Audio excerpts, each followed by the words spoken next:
सलाम जेके, आप देख रहे हैं। मैं हूं आपके साथ आसिफ रशीद, दिल्ली के स्टूडियो से बराह रास्त। और प्रोग्राम को आगे बढ़ाने के लिए मेरे साथ स्टूडियो में मौजूद हैं गौहर कुछ है। तो प्रोग्राम के फॉर्मेट के मुताबिक, जैसा कि आप जानते हैं, हमारी सबसे पहली नजर उन बड़ी खबरों पर रहती है जो न सिर्फ मुल्क के अंदर बल्कि मुल्क के बाहर भी सबसे ज्यादा पढ़ी और देखी जाने वाली खबरें होती हैं।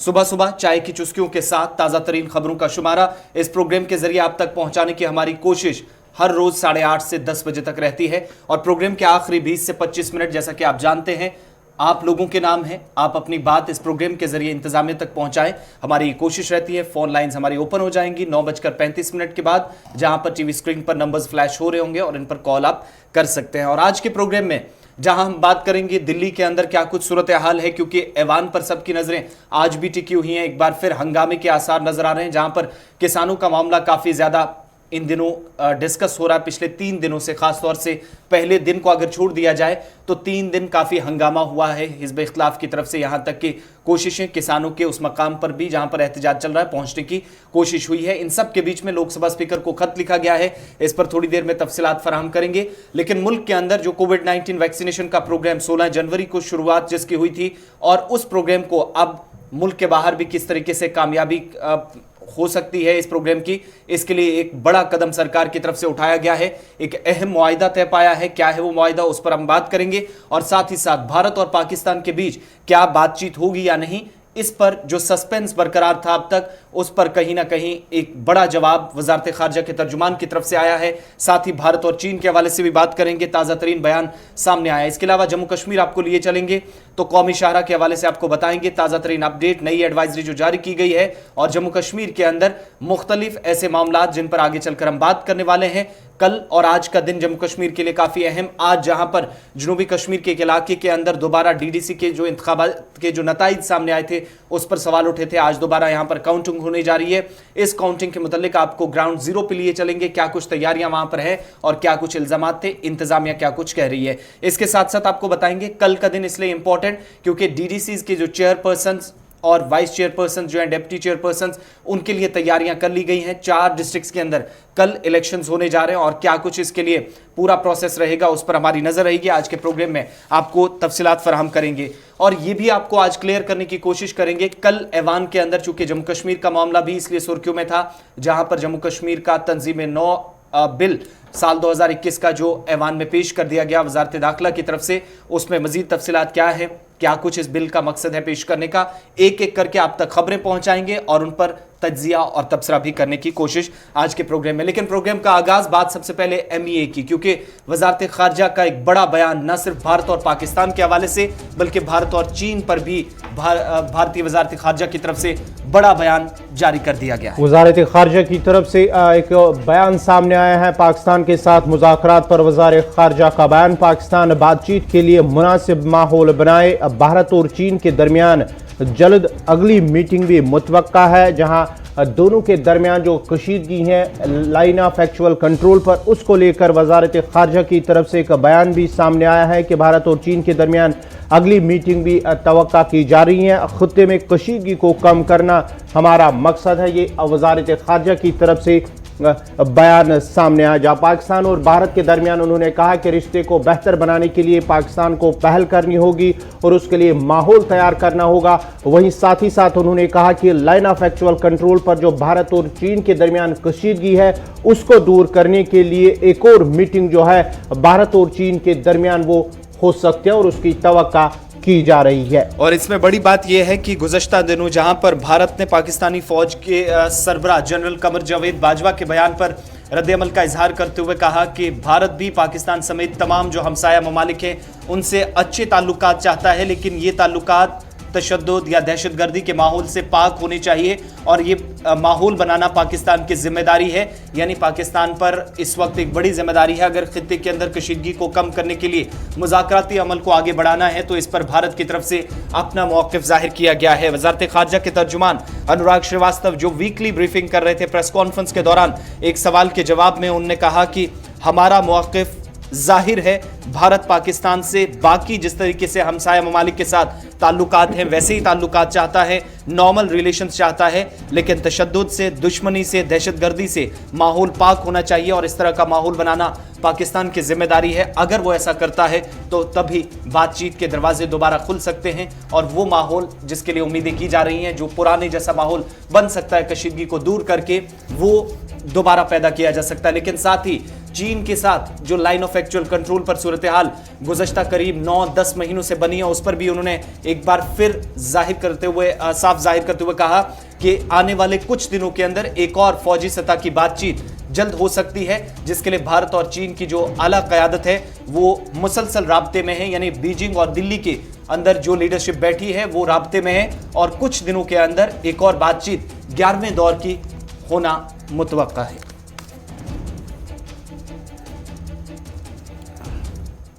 Position on this is well known.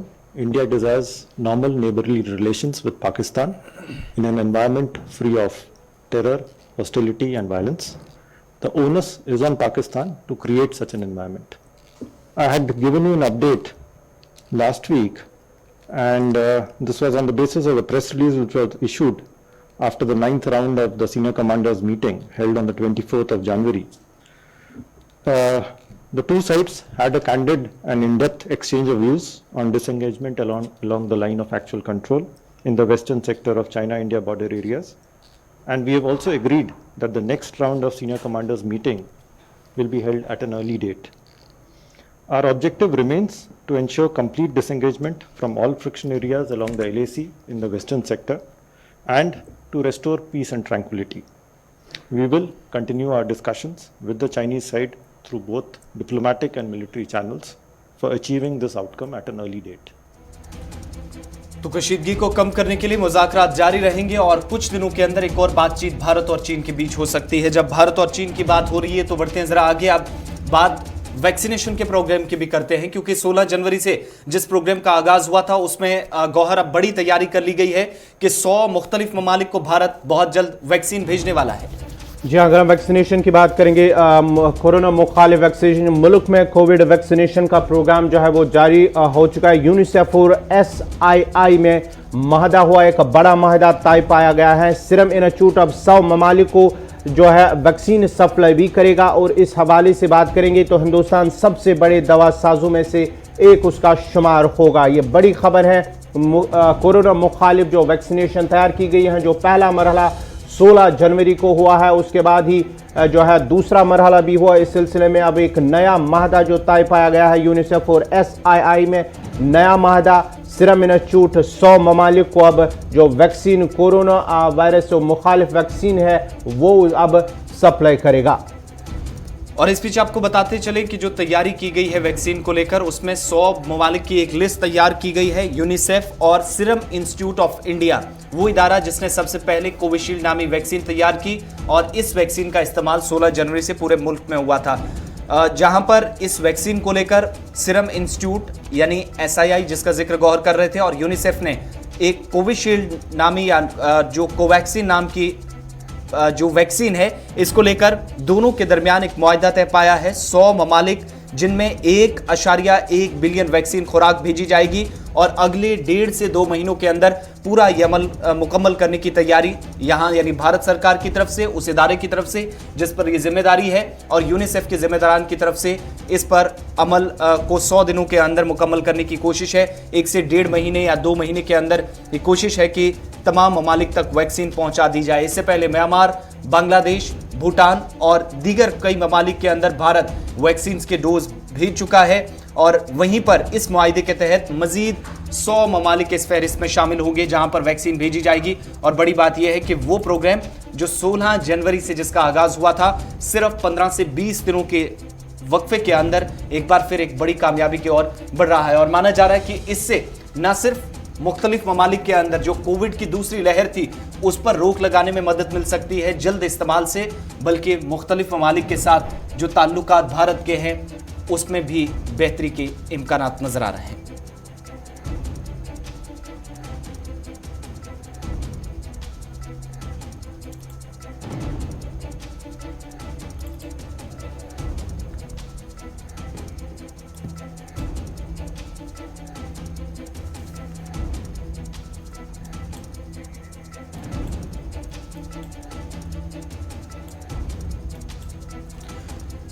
चलिए बढ़ते हैं आगे। बात जरा आप इंटरनेट के हवाले से, क्योंकि जम्मू कश्मीर से भी पूछा जा रहा है इंटरनेट कब चलेगा। फिलहाल तो इसके लिए कोई अपडेट नहीं है, लेकिन एक बात तो तय है गौहर, जब जब इंटरनेट बंद होता है तब कितना नुकसान मुल्क को उठाना पड़ता है। कुछ छोटे छोटे शहरों के अंदर ही पूरे मुल्क को उठाकर आप देखेंगे तो 4 वर्षों के अंदर बहुत ज्यादा नुकसान हुआ इंटरनेट शटडाउन से, लेकिन 4 वर्षों की कहानी दिल्ली से लेकर कश्मीर तक क्या है वो भी जरा आपको बताते चले। जम्मू कश्मीर के साथ साथ अगर हम मुल्क की बात करेंगे तो मुल्क में इंटरनेट शटडाउन का ये मामला जो सामने आया उसमें 4 वर्षों में सबसे ज्यादा इंटरनेट जो है वो अब बंद रहा है। इंटरनेट बंद होने से हर घंटे करीब 2 करोड़ रुपए का नुकसान हो रहा है। जम्मू कश्मीर में भी 1.5 बरस से 4G खुदमात जो है इंटरनेट वो मुअत्तल है। उसको लेकर अगर हम बात करेंगे जनूबी कश्मीर से भी एक बड़ी खबर आ रही है कि जनूबी कश्मीर में भी दौरान शब जो है 4 अजला में कुलगाम, शोपियां, पुलवामा और अनंतनाग अजला में इंटरनेट खुदमात को मुअत्तल किया गया। ये बड़ी खबर आ रही है जम्मू कश्मीर के हवाले से। और इंटरनेट के हवाले से अगर हम बात करेंगे तो मुल्क में सबसे ज़्यादा जो है पिछले 4 वर्षों के दौरान इंटरनेट ज़्यादा मरतबा जो है वो बंद रहा है। और इंटरनेट बंद होने की वजह से आसिफ हर घंटे करीब 2 करोड़ रुपए का नुकसान हो रहा है। और इस बीच हलक के बयान न सिर्फ मुल्क के अंदर, मुल्क के बाहर से भी इस पर रिएक्शन सामने आते हैं। और जब किसानों के मामले पर आपको याद है कि आज लगभग 70 दिन से ज्यादा ऐसे दिन गुजर चुके हैं जहां पर दिल्ली की सरहदों पर किसानों की एक बड़ी तादाद बैठी है और सरकार ने दिल्ली से लेकर हरियाणा तक मुख्तलिफ ऐसे अजला, यहां तक कि हरियाणा में 22 जिलों के अंदर इंटरनेट गुज़श्ता दिनों बंद किया गया। और इससे कितना नुकसान हुआ एक अंदाजा जो लगाया गया है, तकरीबन 1 घंटे के अंदर 2 करोड़ रुपए का नुकसान इंटरनेट बंद होने से होता है। और इसमें एक चीज और भी आपको बताएंगे कि जब जम्मू कश्मीर का यहां पर जिक्र होगा तो वहां पर कितना नुकसान हुआ है, ना सिर्फ मईशत को, तलबा को, ताजिरों को, बाकी लोगों को, क्योंकि एक रिकॉर्ड बना है जम्मू कश्मीर के अंदर। लेकिन मुकम्मल तौर पर जहां पर इंटरनेट शट डाउन रहा है, साल 2016 से 2021 तक 4 मरतबा इंटरनेट शटडाउन के बीच 1 घंटे में औसतन 2 करोड़ रुपए का नुकसान मुल्क के अंदर हुआ है। और इस 2 करोड़ के नुकसान के बीच सबसे ज्यादा नुकसान हरियाणा, पंजाब, दिल्ली और जम्मू कश्मीर यानी 4 स्टेट्स प्लस यूटीज में हुआ है। और इसकी एक बुनियादी वजह है कि इंटरनेट बंद क्यों किया गया। पिछले दिनों से एहतजाज चल रहा है तो ऐसी सूरत हाल बन गई थी जहां पर वजारत दाखिला ने सख्त अहकाम जारी करते हुए इंटरनेट बंद करने की हिदायत दी थी कंसर्न अथॉरिटीज को। लेकिन 2021 में जिस तरीके से एक पूरी सीरीज चली है इंटरनेट लॉकडाउन की, इसमें दिल्ली के अंदर, हरियाणा के अंदर, पंजाब के अंदर किसानों के एहतजाज के बीच इंटरनेट को सस्पेंड किया गया। वहीं जम्मू कश्मीर के अंदर जहां पर 4G इंटरनेट सर्विसेज नहीं है तो 2G पर भी गुजारा अगर हो रहा है, बावजूद इसके करोड़ों अरबों रुपए का नुकसान चंद दिनों के अंदर होता है। ये एक रिपोर्ट बताती है। साल 2021 में जिस तरीके से इंटरनेट यूजर्स को जम्मू कश्मीर से दिल्ली तक जो पाबंदियां रही हैं, चाहे वो किसानों के एहतजाज की वजह से रही हों, कोरोना लॉकडाउन के बीच में जब अफवाहें काफ़ी ज़्यादा फैलाई जा रही थी, उस वक्त हाई स्पीड इंटरनेट पर पाबंदियां आयद की गई थी। उसके अलावा दीगर कई ऐसे मामला बने मुल्क के अंदर जिसकी वजह से इंटरनेट खिदमात बंद रही। लेकिन बड़ी बात इस सब में यह है कि जम्मू कश्मीर के अंदर रिकॉर्ड ये बना है कि 1500 दिन से ज्यादा, 15 महीनों से ज्यादा का वक्त गुजर चुका है जहां पर 4G इंटरनेट बंद है, जिससे सबसे ज्यादा नुकसान दुनिया के किसी खित्ते के अंदर हुआ है। तो पिछले 1.5 वर्षों के दौरान जम्मू कश्मीर की मईशत को, जम्मू कश्मीर के अंदर तलबा को, ताजिरों को, सहाफियों को, बाकी उन लोगों को जो इंटरनेट पर सबसे ज्यादा इन्हिसार करते हैं, उन्हें नुकसान इन 1.5 वर्ष के दौरान उठाना पड़ा है। वहीं इंटरनेट शटडाउन की ओवरऑल जब आप रिव्यू करते हैं तो पूरे मुल्क के अंदर इस तरह की सूरत हाल कहीं नहीं बनी जहां पर दिल्ली, पंजाब, हरियाणा और जम्मू कश्मीर तक इंटरनेट सर्विसेज जब बंद हुई तो औसतन 2 करोड़ रुपए का नुकसान हुआ, जिस पर यूएस स्टेट डिपार्टमेंट का भी रिएक्शन आया कि जमहूरी तर्ज अमल में इस तरह के इकदामात नुकसानदेह भी साबित होते हैं, जिसका हम आपको बता ही रहे हैं कि 2 करोड़ पर आर नुकसान हो रहा है। लेकिन उसके साथ साथ जमहूरी निज़ाम के अंदर ये इकदामात सही नहीं है, जिससे अब बाहर के मुल्कों से भी रिएक्शन सामने आ रहे हैं। और साथ ही आपको ये बताते हैं 400 इंटरनेट शटडाउन्स पिछले 4 सालों के दौरान। ये बड़ी बात, इस पूरी खबर को जब आप देखेंगे तो 400 मरतबा इंटरनेट बंद होना, 400 मरतबा इंटरनेट को सस्पेंड करने का फैसला लेने का मतलब ये हुआ कि हर घंटे 2 करोड़ रुपए का जब नुकसान हुआ तो मुल्क की मईशत को नॉर्दर्न पार्ट्स के अंदर जम्मू कश्मीर से लेकर दिल्ली तक कितना नुकसान उठाना पड़ा, ये इससे अंदाजा लगाया जा सकता है कि 400 मरतबा 4 सालों के अंदर 400 टाइम्स इंटरनेट खिदमात मुअत्तल हुई हैं।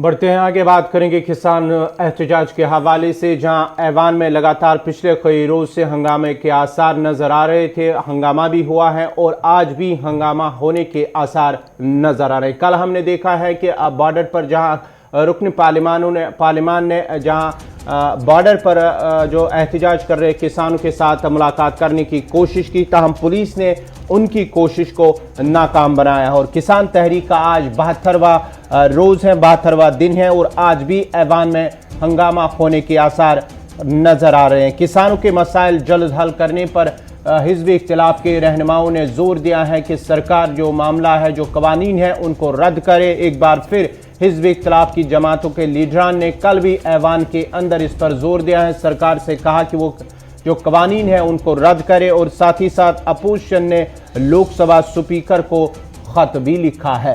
और इस बीच आपको बताते चलें कि 5 दिनों में से 4 दिन ऐसे गुजरे हैं, आज 5वां दिन है, तो आज भी उम्मीद की जा रही है कि जहां पर किसानों के मसाइल हल करने पर सरकार पर जोर दिया जा रहा है। अपोजिशन ने लोकसभा स्पीकर को खत भी लिखा है, क्योंकि जो पाबंदियां पहले सिंगो बॉर्डर पर थी वहां पर कुछ हद तक पाबंदियां खत्म की गई, लेकिन दूसरी जानिब जो सूरत हाल बनी है गाजीपुर बॉर्डर पर, जहां पूरी तरीके से बैरिकेडिंग करके इस पूरे एरिया को सील किया गया है, उस पर तशवीश का इजहार मेंबर पार्लियामेंट्स की तरफ से किया गया। कल जहां पर साबिक वज़ीर खुराक हरसिमरत कौर बादल, जम्मू कश्मीर से रुकने parliament retired justice Hasnain Masoodi भी इस वफद में शामिल हुए, लेकिन उस मकाम पर जहां पर एहतजाज हो रहा था, यहां पर अपोजिशन के रहनुमाओं को जाने की इजाजत नहीं दी गई।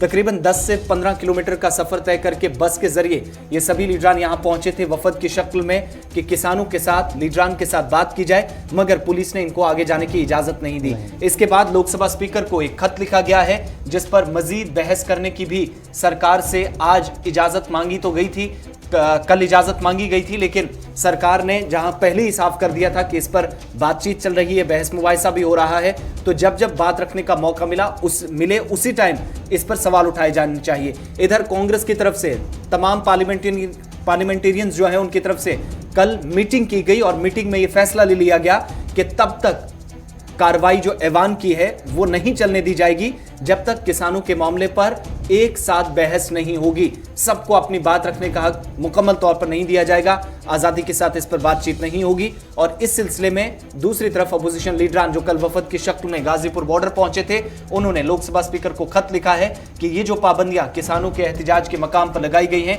इन्हें फौरी तौर खत्म किया जाए और सरकार इसके मुतालिक फैसला ले। बड़ी बात इसमें ये कि सरकार की तरफ से जहां पर पहले ही साफ कर दिया गया है कि ऐवान के अंदर या ऐवान के बाहर भी वो बातचीत के लिए तैयार है, लेकिन इन सब के बीच में हिज़्ब इख्तिलाफ ने एक बार रुख साफ किया है कि वो ऐवान की कार्रवाई, खासतौर से कांग्रेस ने जो कल मीटिंग की है, कि कार्रवाई तब तक नहीं चलने दी जाएगी जब तक ऐवान में किसानों के मामले पर अलग से बहस नहीं की जाती।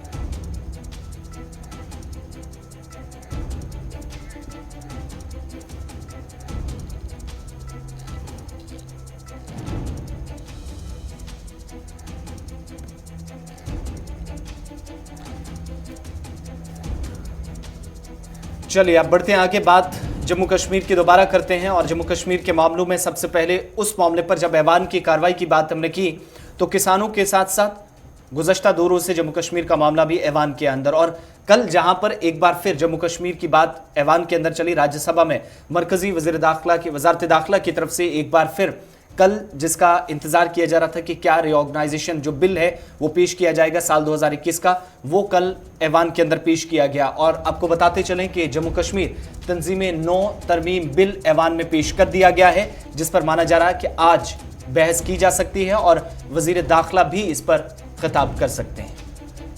वज़ीर ममलिकत बराए उमूर दाखिला जी किशन रेड्डी की जानिब से कल ऐवान में जो है Jammu Kashmir ordinance bill, reorganisation bill, उसको पेश किया गया है। और इस बिल का मकसद जो है जम्मू कश्मीर जो JK कैडर हैं उसको जम करना है और उसके साथ साथ ही जो दीगर जो मरकज़ी ज़ेर इंतज़ाम जो इलाके हैं उनकी तर्ज पर इसको भी अमलाना, ये इस बिल का मकसद है। कल ऐवान के अंदर बिल पेश किया गया और बड़ी बात इसमें ही कि जम्मू कश्मीर को UT कार्डर के साथ उसे जम करने का जो फैसला लिया गया है और बड़ी बात यह कि ऐवान के अंदर जब बिल पेश किया गया तो इसका मकसद जेके काडर को AGUMT के साथ जम करना है, जिसके तहत IPS, IAS, IF अफसरान के जो बाकी यूटीज के अंदर, जहां पर अरुणाचल प्रदेश, मिजोरम और गोवा के अंदर जो कवायद ज़वाबित रहते हैं यूटीज के तहत, वही जम्मू कश्मीर के अंदर होंगे। और जेके काडर को AGUMT में जम करने का फैसला जो ऑर्डिनेंस जनवरी में लाया गया था,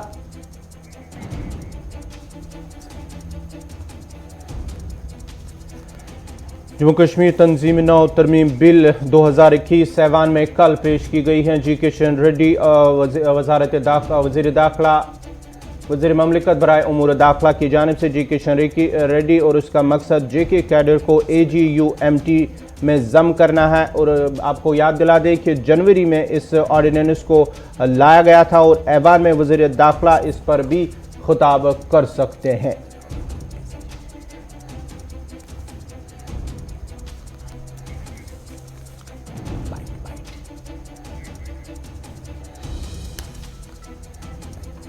Honorable Home Minister, Shri Amit Shah ji, I raise today a statement in English and Hindi explaining the circumstances which had necessitated immediate legislation by the Jammu and Kashmir Reorganization Amendment Ordinance 2021.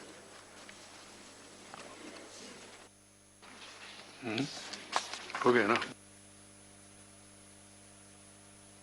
Shri Jammu and Kashmir Reorganization Amendment Bill 2021, Introduction. Shri Nityananda Rai, Shri Kishan Reddy to move for leave to introduce Jammu Kashmir Reorganization Amendment Bill. Honorable Chairman, sir, with your kind permission. तो जहां कल ऐवान में पेश की गई हैं Jammu Kashmir reorganisation bill 2021, इस खबर पर मजीद बात करने के लिए हमारे साथ जुड़ चुके हैं फोन लाइन पर एग्जीक्यूटिव एडिटर इशफाक गौहर। इशफाक, जिस तरह से कल ऐवान में बिल को पेश किया गया और माना जाता है कि आज भी शायद वजीर दाखिला अमित शाह खिताब कर सकते हैं, और साथ ही साथ इस बिल को कितना अहम और अहमियत जम्मू कश्मीर के, अगर जम्मू कश्मीर को लेकर इस बिल के हिसाब से देखा जाएगा तो कहां पर इस अगर इस बिल की हम बात करेंगे जो कल दरअसल ये जनवरी के महीने में सदारती हुक्मनामा आया था जिसमें जम्मू कश्मीर काडर का जो IAS, IPS और IFS है उसको जम किया गया था 3 रियासतों के साथ, अरुणाचल, गोवा के साथ। और चूंकि वो सदारती हुक्मनामा था और उसको बाज़ाब्ता तौर पर कानून की शक्ल देने के लिए कल वज़ीर ममलिकत बराए दाखिला के जो की तरफ से जो है वो बिल राज्यसभा के अंदर जो है वो पेश कर दिया गया है। और ये दरअसल एक सदारती हुक्मनामा पहले से ही था, अब इसको बाज़ाब्ता तौर पर कानूनी शक्ल दे दी गई है। लेकिन जब ये टेबल किया गया तो 2-3 चीजें काफी साफ कर दी गई। एक ये कि अफसरों की कमी जम्मू कश्मीर के अंदर है और इस कानून के आने के बाद जम्मू कश्मीर के अंदर IAS, IFS और IPS अफसरों की कमी खत्म होनी है। एक तो ये कहा गया है।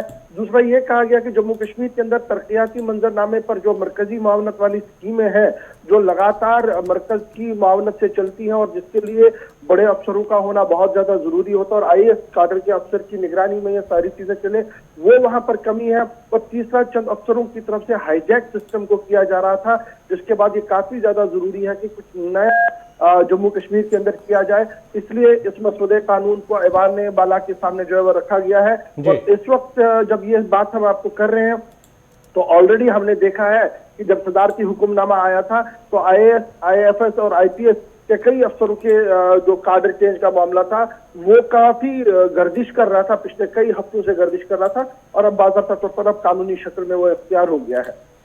तो इशफाक, क्या इसका मतलब ये समझें कि जम्मू कश्मीर के अंदर जो इंटरस्टेट जो एग्जामिनेशंस होते थे उन पर किसी तरह का असर या वो खत्म हो जाएंगे? जी, एक बार जरा सवाल दोबारा दोहराएं। जम्मू कश्मीर के अंदर जो मुख्तलिफ अथॉरिटीज हैं या Jammu Kashmir public service commission जो इम्तिहानात करवाता है, क्या उसमें कोई रद्दोबदल देखने को मिलेगा इस फैसले के बाद, ये बिल पेश होने के बाद? देखिए, उस पर इसका कोई इतलाक होगा शायद, उस हवाले से बिल में कोई वजाहत नहीं है। लेकिन जिस तरीके से Jammu Kashmir basically IAS IPS अफसर जिस तरीके से इम्तिहान देते हैं पब्लिक सर्विस कमीशन के जरिए से, अब गालिबन उसी तरीके से होगा। लेकिन लास्ट टाइम जब ये मामला ऐवान के सामने आया था कि Jammu Kashmir public service commission का क्या करना, तो ये कहा गया था, एश्योर किया गया था कि Jammu Kashmir public service commission जो है वो एज इट इज काम करता रहेगा और इम्तिहानात लेता रहेगा। और यही वजह है कि उसके चेयरमैन और पूरी अथॉरिटी बॉडी को जो है वो रेगुलेट करने के लिए हर एक चीज जो है वो दे दी गई थी। तो मुझे उम्मीद है कि जिस तरीके से इम्तिहानात लिए जा रहे थे उसमें कोई फर्क नहीं पड़ेगा। लेकिन ये काडर वाला जो मामला था, ये कुछ सीनियर अफसरों को लेकर बड़ा इशू बन रहा था, जो वहां जाना चाहते थे लेकिन उनकी सीनियरिटी का इशू था और 10 तरह की परेशानियां और थी। वो भी एक बड़ी वजह थी, उसको खत्म करने के लिए ये काडर चेंज जो है वो किया गया है। बहुत बहुत शुक्रिया इशफाक गौहर, एग्जीक्यूटिव एडिटर हमारे साथ थे। और बात उस बिल के हवाले से जो ऐवान के अंदर पेश कर दिया गया है, और बड़ी बात ये कि जो जम्मू कश्मीर काडर को AGUMT यानी अरुणाचल प्रदेश, मिजोरम और गोवा यूनियन टेरिटरी के साथ जम किया गया है। जम्मू कश्मीर के अंदर जो इम्तिहानात होते हैं उन पर कोई असर पड़ेगा, ये आने वाले वक्त में जरूर साफ हो जाएगा, क्योंकि अभी वज़ीर दाखिला भी खुद इस पर खिताब कर सकते हैं। लेकिन फिलहाल इस तरह की कोई जानकारी नहीं है, क्योंकि बहुत सारे लोगों की तरफ से सवाल पूछा जा रहा है कि KAS या दीगर जो इम्तिहानात जम्मू कश्मीर के अंदर होते हैं स्टेट अथॉरिटीज लेती हैं, उन पर कोई असर पड़ेगा या नहीं। इसको जब खिताब होगा, एलोब्रेट किया जाएगा पूरी तरीके से वजारत दाखिला की तरफ से, तो बहुत सारी चीजें उम्मीद की जा सकती हैं कि उसमें क्लियर हो जाएंगी। खबरें और भी हैं जिन पर एक एक करके हम बात करेंगे, और कुछ ऐसे मंसूबे जो अभी तक तशना तकमील गुज़श्ता कई बरसों से, इन पर कुछ लोगों के साथ बात करने की भी कोशिश होगी, और इंतखाबात के हवाले से भी बात होगी। जम्मू कश्मीर में आज और कल क्या कुछ सरगर्मियां रहने वाली हैं। लेकिन पहले एक छोटा सा तिजारती वक्फा, हमारे साथ रहिएगा।